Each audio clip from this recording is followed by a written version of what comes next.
নিজের দুঃখের কথাও কাউকে বললেন না, সুখের কথাও কাউকে বললেন না। কথাটা একটু শুনতে আপনার কাছে অন্যরকম লাগলেও একটু ভিতরে গেলে আপনি নিজেই বুঝতে পারবেন।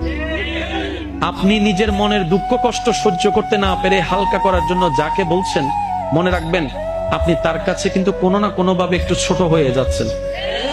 এমনও হতে পারে আপনার দুঃখের সে কথাগুলা আপনার সামনে অভিনয় করে যে আপনাকে বুঝ দিয়েছে, সে পিঠ পিছনে আপনার সেই দুঃখের কথা নিয়ে হাসি ঠাট্টা করতেও দ্বিধাবোধ করে না, এমন অনেক মানুষ আছে।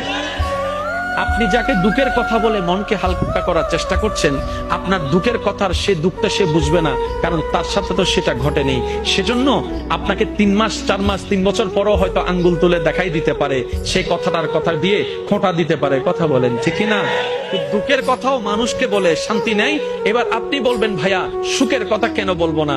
আমি বলি কি ভাই, দুঃখের কথা শোনালে যেরকম মানুষ দাম দেয় না, সুখের